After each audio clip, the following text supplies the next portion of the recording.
My name is Marianela Parra. Welcome to our EntreComp Cafe of September. We stopped during August, as you know, so we've been looking forward to this day today. I happily work with Bantani Education, and we're here ready for you. This is a very special topic for me, especially, hopefully for you too. It's called the art of positive thinking, as you saw on the email and on our social posts.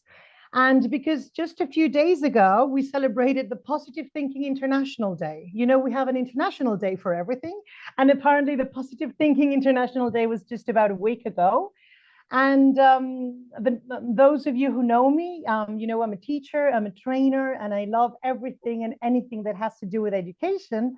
But a few years ago, about 10 years ago or so, I met some people who invited me to do a couple of diplomas on applied positive psychology, and I discovered a new world. And I've been waiting some time to share this with you. So let's say hello, everybody. If you can turn on, if you can use the chat and you can tell us your name, where you're joining from. And I want you to write 1 or 2 words, not more than that, of something that makes you smile, something that puts you in a good mood, okay? Oh, here we Maria go. says chocolate. Maria, chocolate, yes, that makes you smile way too much, I must say. It should make me smile that much. Hello, Nick from Exeter. Your cat makes you smile, wonderful. I have a dog named Lana who makes you smile as well. We have Laura from Mexico. Laura, welcome. What makes you smile, Laura? What puts you in a good mood, in a positive mood? Good morning, my dog. Your dog as well. Yes, he's so happy. I'm sure she or he makes you smile very much. Emily, welcome from Exeter. Good music makes you smile. Well done. These are good things to acknowledge, and you'll see why. Because they put us in that positive mood that we need to be more creative and achieve and to become a real achiever. So yes, Laura, your dog. Alfie, hello from Brussels. Visam, it's so good to have you here. Hello. Mandley, welcome back. How are you from South Africa? Running and good company. Fantastic. I wish, Mandley, that running would make me smile. You don't know how much I wish that, but it doesn't. It's so good that you know. Well done. Khadija, your son, lovely. Oh, thank you, Visam. You're too nice. These nice icebreakers make you smile. Wonderful. Great to know that you can all acknowledge that, you know, different things that makes you smile. So right now, what I'm going to do is that I am going to, am I sharing my screen? I'm sorry. Yeah. I am. That's why I couldn't find my chat. Thank you. Okay, so today, as I mentioned a couple of minutes ago, the topic that has us here is the art of positive thinking. Okay, I don't think I can start talking about positive thinking before trying to share with you and understand the difference between traditional psychology and positive psychology. Okay, so let's see it together. Okay, what this difference can mean to us.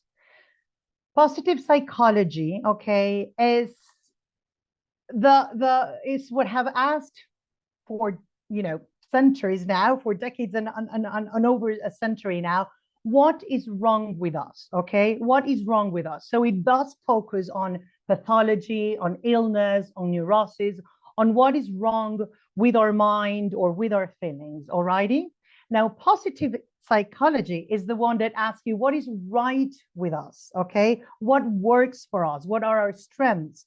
So it focuses on life satisfaction, having a meaningful life. Real engagement. Okay, so originally psychology only concentrated in the pathology, the weakness, the suffering, and nowadays the emphasis is on the mental welfare and quality of life, so that we can, in addition, of course, of living a healthy life, get stronger in adversity. So this can maybe be a way to describe what positive psychology is all about, because it's a discipline within psychology that employs theories and research towards understanding and fostering the positive aspects of human life, okay? This approach marks a shift from a problem-focused approach to psychology, which often emphasizes on a strength-based perspective, okay? Which places due emphasis on personal growth, on resilience, and positivity. So this is how positive thinking comes in, okay? Positive thinking definitely leads us to be happy, motivated, to be enterprising, to be imaginative, to be creative, optimistic in different situations, in difficult situations, to be determined with our actions and what we put our mind to and what we want to do. Thinking positively leads us also to feeling strong, to be encouraged by your own activities and how to get better. Now, when we see these 8 characteristics of thinking positively, doesn't this sound a lot to you like an entrepreneurial mindset? It definitely does to me. And because there is a clear relationship between positive psychology and the entrepreneurial behavior. Typical concepts of positive psychology, such as resilience or motivation or even happiness, are also qualities of an entrepreneur. The entrepreneur has a special feeling, has this special kind of feeling to detect opportunities, mobilize resources, to link information, to generate ideas, innovative ideas. We can say that we know that entrepreneurs will find out opportunities where other people just don't see them, and they will turn their ideas into realities. Having an entrepreneur's nature is to do things, to get up with more strength when you have fallen, and to become optimistic while living with uncertainty. Therefore, I truly believe that the study of an entrepreneur's behavior and success cannot be fully understood if we don't take the point of view of positive psychology. We all know here, or hopefully we all know here very well, our EntreComp flower and our 15 entrepreneurial competences.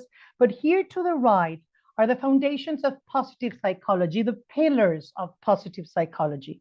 The PERMA model for well-being, which was developed by Martin Seligman, which includes engagement, first of all, positive emotions, of course, engagement, relationships, meaning, and achievement. If you want to know more about the PERMA, please watch this nice video. I think that Nagore can share the link with us in the chat, maybe. We found a really nice video that explains what the PERMA model is all about. And you can start, making these links with the entrepreneurial mindset yourself. So just you can find it in the chat, and you can let us later know what you think about it. Okay. So definitely there's this relationship between, there's a lot of connections between positive psychology and the entrepreneurial mindset. Actually, there's an interesting study by Su, Liu, and Zhang from the Guangzhou University, and they affirm that positive emotions promote the formation of entrepreneurial intention because it expands our cognitive structure, intuitive and analytical processing. Okay, actually, I have uploaded in our cafe discussion 4 different studies or abstracts, more like abstracts that I found that explain very well the relation between positive psychology and the entrepreneurial activity. So please do follow the link in the chat that Nagore is sharing with you right now, and it will take you to the discussion in our entrecomp.com. And please take a look at them. Hopefully you can read them and let us know what you think, okay? I have to tell you that hopefully this is a cafe where we will all learn a lot of things. So make sure you have something to write, maybe a notebook and a pencil, or if you're super techie, then you can take a lot of screenshots and share them in maybe a Word document or something so that you can come back to it later. Okie dokie? So definitely, positive emotions play a very important role, okay, in our, I just realized I'm not sharing my video, I'm sorry. They play a very important role in our well-being and that foundation that makes us more productive people. And there are definitely many things that we can do to boost our positivity and in consequence our own, that can-do attitude we always talk about, that can-do attitude that characterizes the entrepreneurial mindset, like mindfulness or expressive writing that maybe some of you practice on a daily basis or regularly. Visualization and positive affirmations, positive relationship building, physical exercise, which I wish I would say it's one of my top activities. I definitely have to improve on that. Short target list, humor and laughter therapy. I have to share with you that my father-in-law, bless him, he used to go to laughter therapy every Saturday. He would gather in a park with a very large group of people, actually, very big crowd, just to laugh together. And it was amazing. And it did wonders to him, honestly. So I don't know if any of you have tried it before, but it's a very good therapy. But the benefits of all of these activities and many more are endless. But today, I want to focus on 7 techniques that I consider very special and practical, okay? And I'm really happy to share them with you. Techniques that can be part of your everyday. These are techniques that I have tried myself and that I've been consistent. And I have to say that when I've been consistent with them, I have felt different, more productive, more able to give to others, more open to new opportunities, even more creative. Actually, I have to confess that lately I haven't been my best self. I easily feel overwhelmed with the amount of work, my son's problems, recent changes in my life, even, the small activities and chores of my everyday make me feel that like I'm drowning sometimes, okay? And I end up in this loop where I'm not being very productive. And I have to say, I have to thank you, because preparing this cafe for you has been a gift.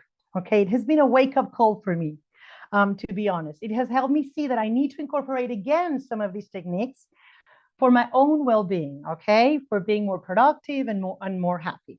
So let's see this together. And before I go to the first one, I would love to know if any of you have tried any of these that you see on the screen. Just open up your mic and let us know, or write in the chat if you usually practice mindfulness or physical exercise and what it does for you. Anybody would love to share something? Solène, let us know. I once tried laughing yoga in really? Paris, which was with my entire family, which was a very, very great memory. And I would also recommend improvisation. So taking an improv class or going on a workshop, because I do find that this is also very, positive and make you feel good about yourself generally. Great, Solène. Thanks for letting us know. We will try. I've heard of improv classes, and I understand they're very good. Carol, bonjour. Hello. Thank you for being here. Yeah, I'm very happy to be here. So this summer, I read the book Miracle Morning. Okay. And I've done the challenge, the 30 days challenge.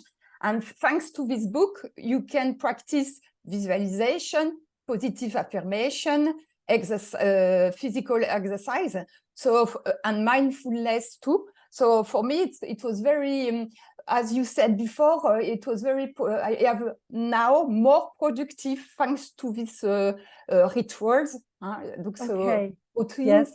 So I find very good. If you can read this book, it's very interesting, because when you practice all these things, you can be very more productive. So thank you, Carol. That's great. Maybe you can share in the chat the name of the book or a reference or something so that everybody can see it and maybe okay, I will on the chat. Okay. Thank you very much. Okay, so as I said, I'm going to share my, let's say, seven favorite techniques, or the ones I've really tried. Okay, so this is why I want to share this with you. Okay, the first one, okay, called positive emotions balance. Well, a few days ago, preparing for this cafe, I had the good fortune to interview a Venezuelan Spanish psychologist named Maria Elena Lorenzo. And she has worked for decades studying the relation between integral well-being and positive emotions. She has created many programs around this area. And a few years ago, she designed an agenda of positive emotions that I truly liked. Among her proposals, my favorite, definitely was the positive emotions balance. She began by defining what she considered the top 10 positive emotions, okay? And we have to know that positive emotions are important in our lives because they have an impact in how we see the world, okay? Feeling good helps us to achieve. So now, while we read what these 10 positive emotions are all about, try to think of something that makes you feel that emotion, okay? So let's try to connect, while we read each one of these 10 emotions, try to connect with something in your life, personal, in your work life, anything, any aspect of your life that connects you or that makes you feel that emotion, okay? So number one is joy, okay? Which is that feeling that everything is going well, okay? So think of something, okay, and keep it for yourself. Think of something, or if you want to share in the chat, of course, we're here for sharing. So however you feel, something that makes you feel joy, all right? The second one is gratitude, which is that sensation that values receiving an action that has benefited us, okay? That's been beneficial for us. So something that makes you feel gratitude, okay? Have it in your mind. Number three is peace, okay? That feeling of tranquility and relaxation that we would all love to have more frequently. Number four would be interest, okay? Keep in mind that these are all positive emotions, okay? Which is the feeling of curiosity to learn and discover something, okay? Discover something new. Number five would be hope, okay? Feeling that allows you to trust that everything will get better, okay? To be hopeful, to feel hope. Number six is pride, okay? Which is a very important positive emotion, and that is the feeling that values our own effort. Inspiration, okay? The feeling of searching of new possibilities to give the best of ourselves. Number eight would be fun, okay? Which is that pleasant sensation that involves sharing laughter with others. Number nine is admiration, okay? The sensation that arises when valuing something, when you're valuing something greater than yourself. And we're missing number 10, okay? These are the top positive emotions that we should feel. Now, who can guess what number 10 should be or would be? Who can think of which emotion is definitely missing here? We have in the chat love. Love, of course, Nagore, yes. Love, which is that intense feeling of deep affection. And it actually includes, love is very important because it includes these other 9 emotions, okay? So this is how her exercise goes, okay? How do we do it? And pay attention because it's pretty cool. I've tried it by myself. Okay, what you do is that every day, okay, you are going to list, okay, you're always going to have the list of your 10 emotions, and you can do 7 little circles, okay, 1 for each day of the week. And at the end of each day, you are going to mark an X, you fill it in, if you felt each of those emotions, okay? So in this little example that I'm showing here would mean that this week I felt pride 3 times, okay? I felt proud of myself 3 times. I felt gratitude. I was thankful for things 6 out of 7 days, which is pretty good. It should have been 7. And peace, well, I only felt peace twice during the week, which is not really good. Now, what you do is that by the end of the week, you make a count and you can identify which emotions you have successfully cultivated and which ones need more dedication, so that on the following week, you can dedicate to those that you should be feeling more. if you want to make it better, okay, in that agenda, in an agenda or a notebook, you write what caused that specific emotion. So you will be able to identify those things that make you feel good, and you can search for them. You can try to experience them again. For example, and this is a total real example. I did this little exercise about my Monday, my yesterday. Okay, yesterday I felt hope when my teenager said he was sorry and helped his brother with his chores. This was an moment. There's hope for my son. There's hope for my family. Not everybody is so horrible. Okay. So I definitely felt hope then. I felt in peace. Okay. When I was making my coffee really early in the morning, about 5:30 or 6 a.m., and everybody at home was sleeping, that was a peaceful moment for me. And I felt inspired when I saw one of my colleagues organizes herself and her tasks and her to-do list. And I felt really inspired. Okay.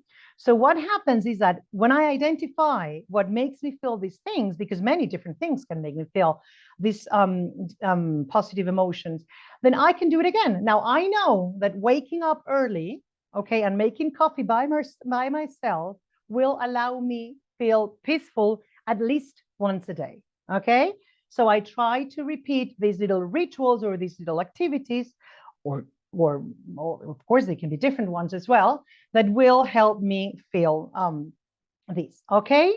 So this is definitely a nice exercise to do, very simple, and it works wonders for everybody. There's another one, okay? The second technique that I would love to share with you, it's a very simple one. It's the positive zoom in, okay? Maria Elena Lorenzo, this same psychologist I interviewed about a week ago, also recommends this one. She calls it La Lupa Positiva, okay? Which is it's simply putting the focus on the positive of something, okay? If you look at that little drawing underneath, every single activity, every single action, every single thing that happens to us, if we really analyze it, you can find something positive, you can find something bad, and you can find something blah, whatever. So the idea is to put the focus on the positive and not on the negative, okay? To think of the best case scenario, for example, so that you can focus on that and work towards that, okay? You can focus on solutions, okay? So when you're faced with challenges or problems, you concentrate on finding solutions, rather than just dwelling on the issues, the bad issues themselves. This proactive approach can help you maintain a positive perspective on everything. You'll see. You also need to recognize the presence of what produces well-being for you, okay? So, open up your eyes, your ears, your heart, so that you recognize that in your life. And that will help you prioritize in the positive, okay? I don't know if anyone would like to share if you do this sometimes, or think of something in your life where you have focused on the positive and has paid off for you. You can raise your hand, open up your mind. Laura, great. Tell us. Thank you. Well, I think this is a very the exercise before we talked about. For me, it's super interesting to work with teenagers that have problem with sometimes of suicidal things. Yes. For me, super interesting because sometimes they lost that they have good moments, that they have, or they lost how to enjoy life. For me, it's a very exciting tool. And we work here in Mexico with ladies from communities. In many cases, they have problems with the men authority, and they lost sometimes that point of view to enjoy, to see what they have that is wonderful sometimes, the opportunities. And for me, it's an excellent tool. Thank you so much. I'm sure it's going to change everything for them and for us in our project. Great, Laura. It's just a matter of creating that little list for them, and maybe, creating some kind of agenda or calendar where they can acknowledge that, and it will work wonderful. Thank you, Laura, for sharing that. Actually, Thank Yes, you. yes, I can hear you. Thank you. Thank you so much. Actually, the following one, you will like it very much. It's a lovely exercise that I try to do daily, and you will like it as well. So let's go to the next one. Alrighty, and this is called Tell Your Story Again. Okay, and I think I'm not sure if I've shared this with you before, because as I just said, this is something that I definitely practice myself on a regular basis. Okay, so it works wonder when you've had a bad day or you've had a bad experience or a bad journey, working journey or something. And what you have to do is that you have to allow yourself to stop and to remember each thing that happened again. But this time, and that's why it is a bit related to the positive zoom in. This time, you will focus on the positive aspect of that bad thing that happened. Okay, so sometimes you have to dig in, okay, and you have to be creative, because you will find something positive out of every bad experience. Okay, every gain, you look at, the little gains that you've accomplished there, all the little details that can and will make a difference. Okay, so it's just about turning your bad day into a good one. Okay, and I'll give you an example. For example, this morning, the alarm didn't go, so I woke up really late. I didn't have time to make breakfast. We have to run through the morning with my kids. Of course, they lost the bus. They were late for the bus, so I had to drive them all the way to school. Because I didn't have time to make breakfast, and I had to stop at this bakery shop, which I don't like very much, and I bought some very sugary croissants, which it's not definitely my favorite choice for my kids. There was a lot of traffic. When we got to school, the doors were closed, of course. And so I had to look for a parking space. I had to walk with my kids. All of it was gray and awful. I had to walk up to school, wait for the secretary to fill in the form. I had to sign it. The teacher came in to pick them up. I felt kind of ashamed for being so late, etc. Okay, all of that happened. It was an awful morning. Okay, that is true. I cannot change that. I cannot change that I woke up early. I cannot change that my kids missed the bus, etc. But then I'm going to retell my story. Okay, my alarm didn't go. That means I slept for an extra 40 minutes. So that was definitely a gain in my life. Okay, I didn't have time to make breakfast. Okay, so I bought them these chocolate croissants, which they love, and I never buy for them. So they both hugged me, they gave me a huge hug, thanking me for finally having a chocolate croissant for breakfast. Okay, I had to drive them. They missed the bus. I had to drive them. That means that I got to spend an extra 30 minutes today with my kids, okay, having really nice conversations. And because there was so much traffic, which is pretty horrible, then we got to listen to a lot of nice music in our car. And also because I had to walk into school, I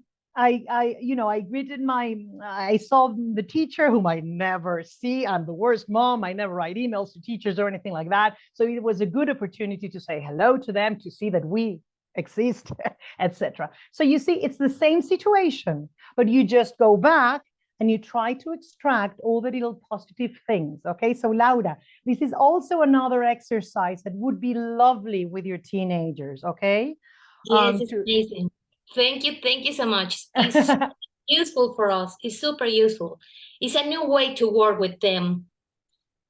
Wonderful, wonderful. There's a lot you can reach out to me later on. You can write me an email and we can contact each other, because there's a lot of wonderful techniques with positive psychology that works wonders for with teenagers. Okay, or yes, of women and communities. That is a great challenge for us, because they suffer a lot with alcoholism, with misogyny, etc. And I think this is an amazing tool to work with them, to change the idea of the world for the children that we are working with too. Thank you so much. Okay, thank you, Laura.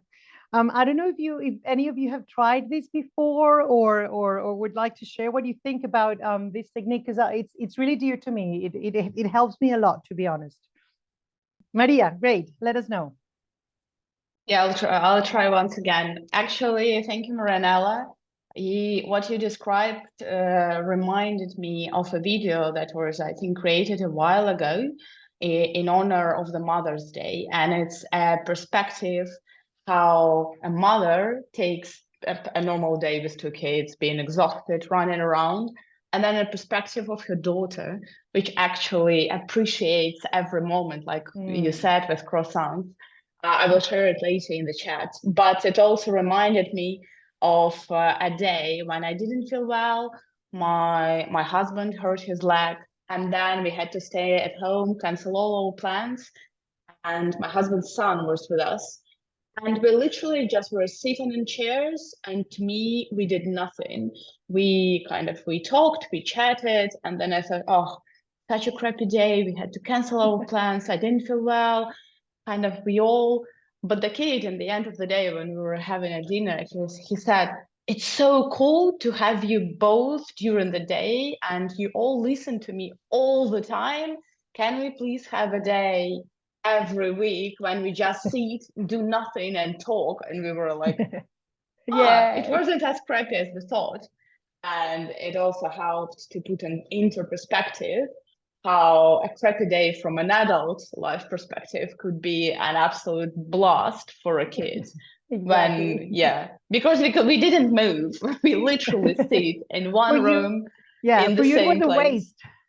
Yeah, it's such a waste. But now we actually have a day. We have time scheduled when we sit and play, as we say, a policeman, like, on the roads that you have policemen. So these two policemen and the car. So the guy just keeps running around the room, showing us some jiu-jitsu tricks and kind of telling us about how the day went. And we were just observing.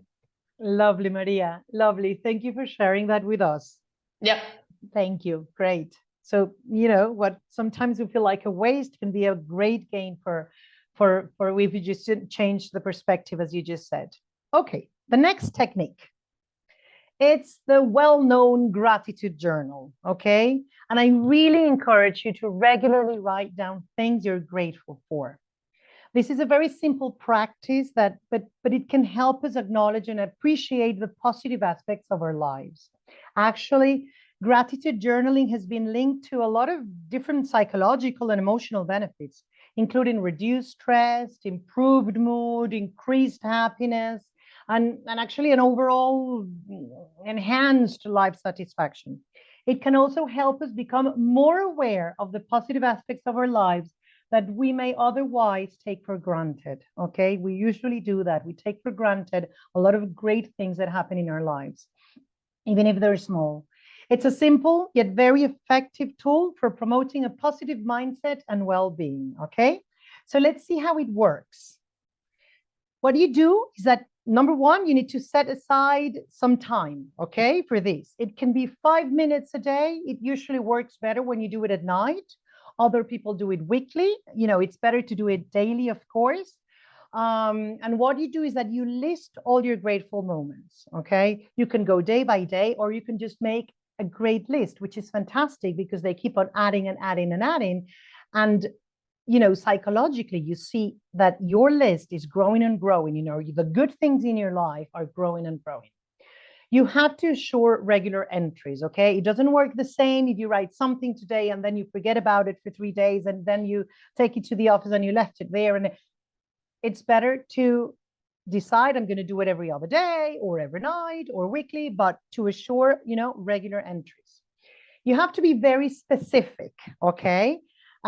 This gratitude journal is not about being thankful for life, health, and friendship, okay? What else is there? You've covered it all. So you need to be very specific, okay? For example, have to say that I'm very grateful for paracetamol because, I get a lot of headaches. So having paracetamol in my life, I am very grateful for that, I have to say, okay? So try to be very specific about things, okay? Now, when you write it down, and this is very important, this is really nice, do reflect and savor what it meant to you, okay? It is true that when you're writing it, you are feeling grateful for that thing that happened, okay? but also it can take you back to how you felt when that thing happened. Okay, so you are you're getting two for the price of one. You're feeling gratitude, but you're also feeling, for example, the joy you felt when when you got that promotion, or that it takes you back to that. So do savor that other feeling as well. Okay, be consistent, as we just said, and if you are specific, it will help you avoid repetition. Okay, so if you're on purpose trying not to repeat, then you will be looking for different things during your day to be grateful for, and that is a great exercise. And also always include personal growth. So mix it up. You can be grateful for a great chocolate cake, that you were offered this morning in your office, but also include personal things. Okay, I am grateful because, today I was able to run for 15 minutes, and I wasn't able to run for 15 minutes, 3 weeks ago. So I am grateful for how I am improving. Okay. Or today I did my cafe and everybody was happy about it. I am grateful for, being able to do that. So I don't know if anyone here practices this, has a gratitude journal, or has someone in the family or a friend who has it, and maybe you have tricks to share with us on how it works.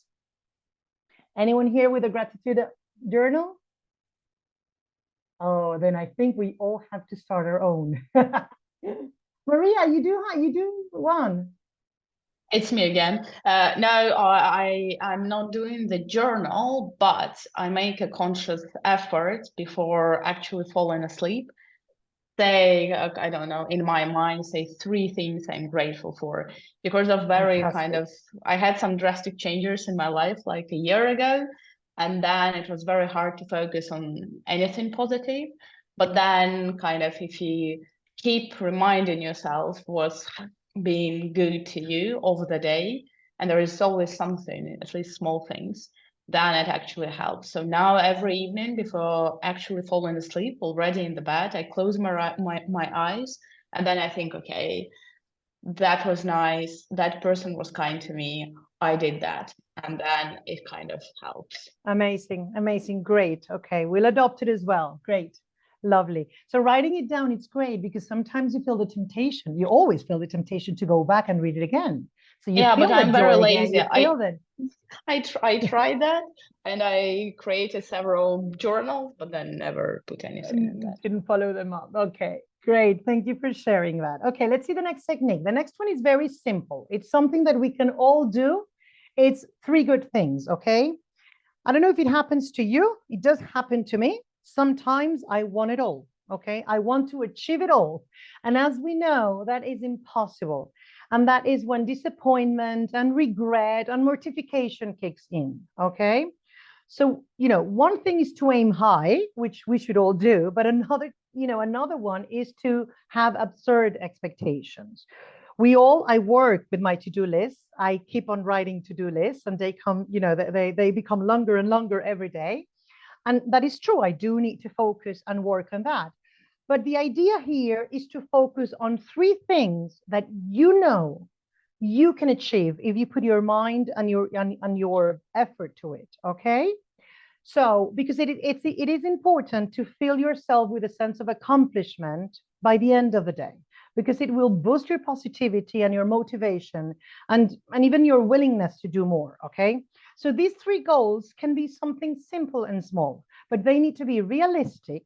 They need to be achievable, and they can't depend on others. Okay, so for example, today I need to submit the budget for this project, etc. That is my goal for the day. No, that is not your goal. It might be your team's goal, it might be your organization's goal, but if it depends on someone else who is working on that budget, for example, then it's not a goal that you can achieve, okay, or that you should set for yourself. Okay, so it has to be something that really it depends only on you. Okay, and it can be small things, chores, or things that you can accomplish. And by the end of the day, you see that you've done it, and it gives you that sense of, yes, I can do it. I can do more tomorrow, okay? Or you can also do, revising at the end of the day, 3 achievements that you've had. Maybe you didn't set your goals, but you look back in the day and you see 3 things that you were able to accomplish, okay? These achievements, again, just like the goals, they need to be personal, okay? They need to be something that you were responsible for, okay? Okay, something that you did. And these achievements should spark joy to you, okay? This will ensure that fulfillment, that accomplishment feeling that we all need, that is also related to our motivation, to our intrinsic motivation to go on, okay? The next one is a very cool one and a very simple one to have, okay? This is something that you can have in your fridge, in your office, in your classroom, anywhere, okay? And it's a good news board, okay? The idea is to share good news with others.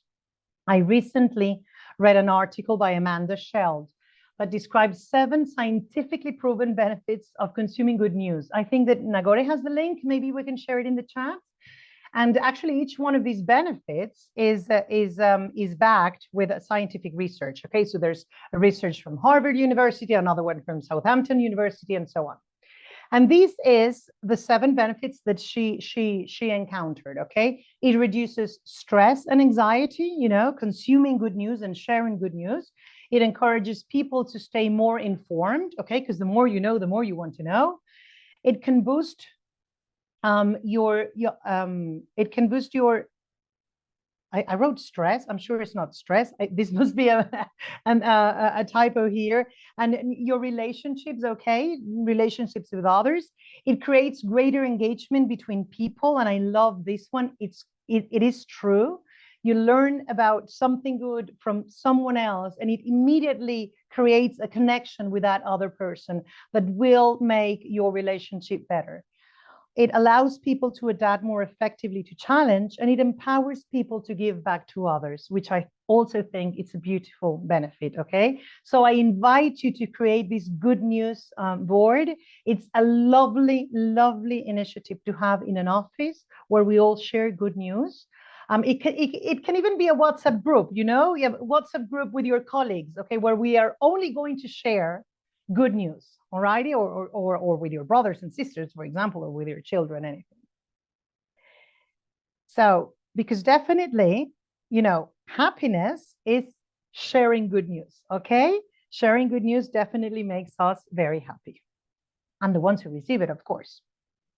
Okay, this takes us to our final technique.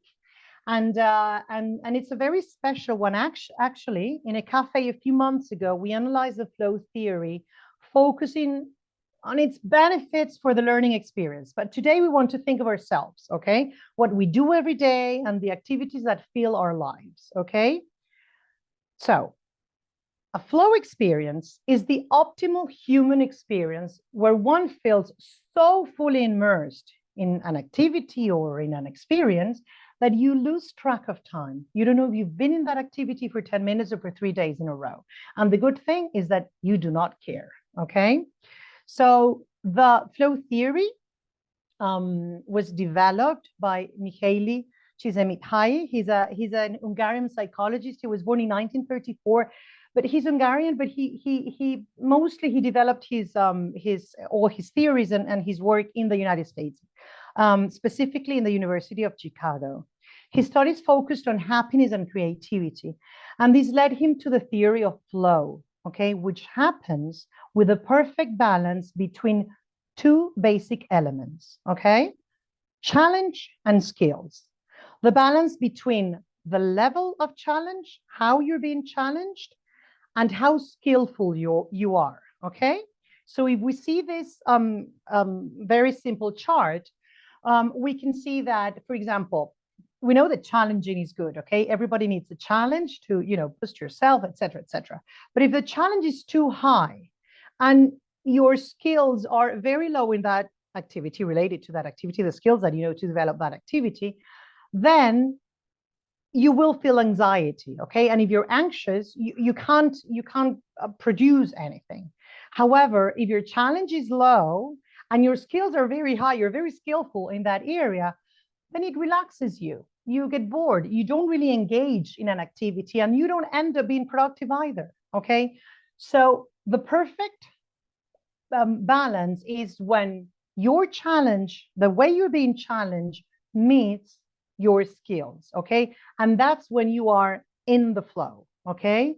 And you're enjoying and you are immersed, you're fully attentive to this activity, okay?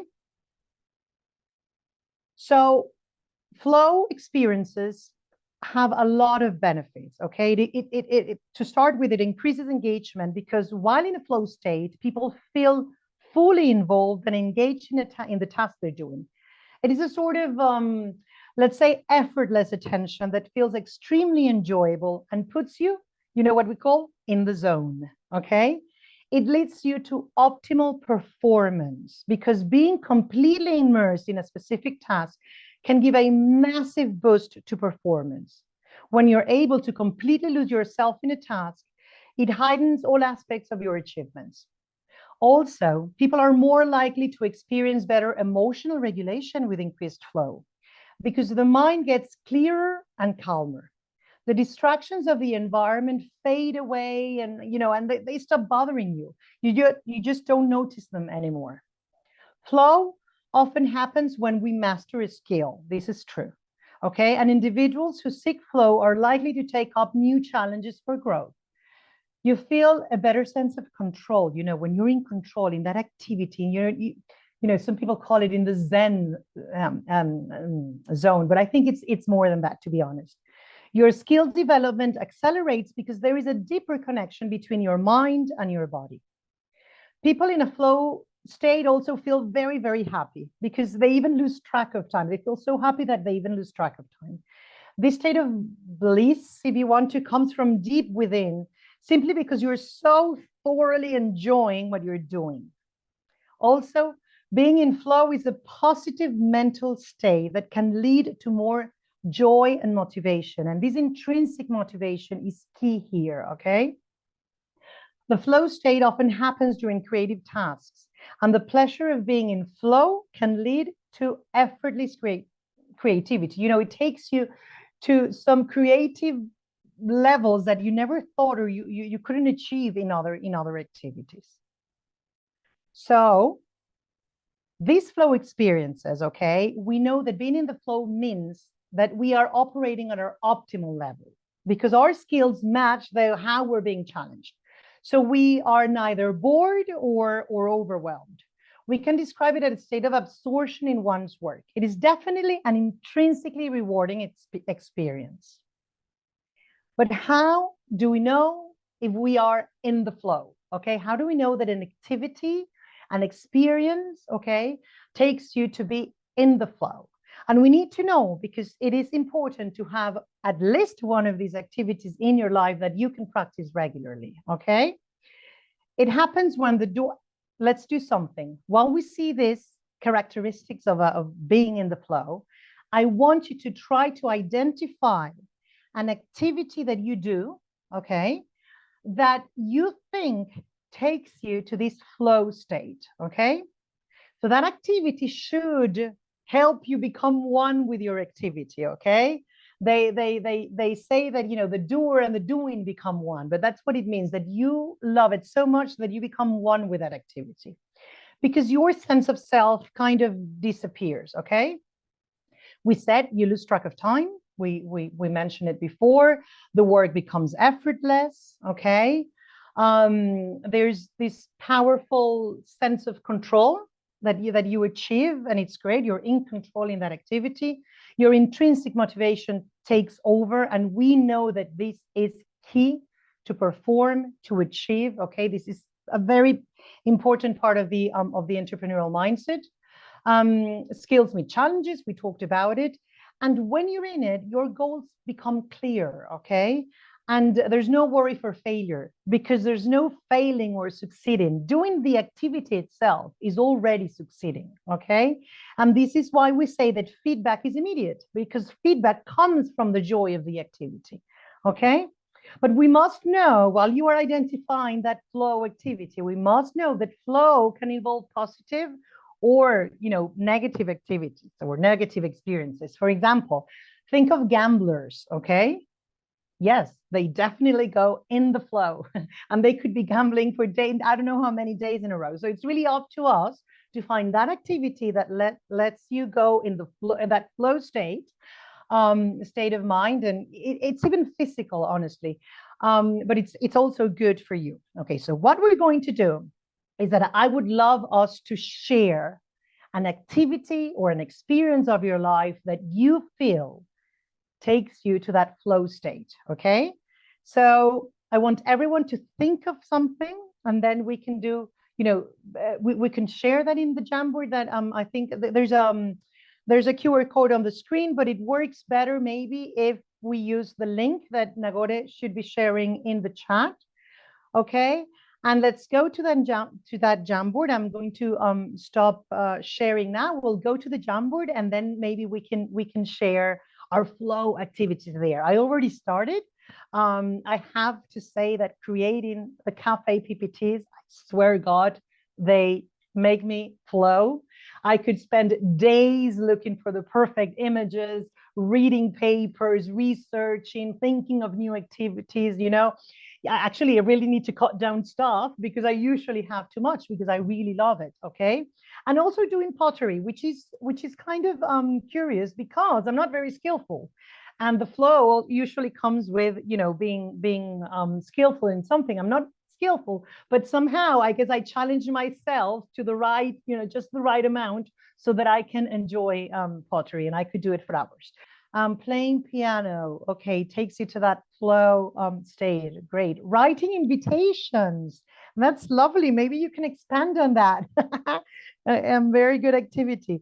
Making music, well done. You are definitely sharing some very nice activities that take you to this flow state, okay? Recording and producing music. I think we have either one or more than one musician here in the group, which I think is great. So many activities. I remember that many, many years ago, I was really young. I was a cultural guide at the presidential residence in Venezuela, and over 20 years ago. And I remember that I loved that job so much that the tour was supposed to be 45 minutes.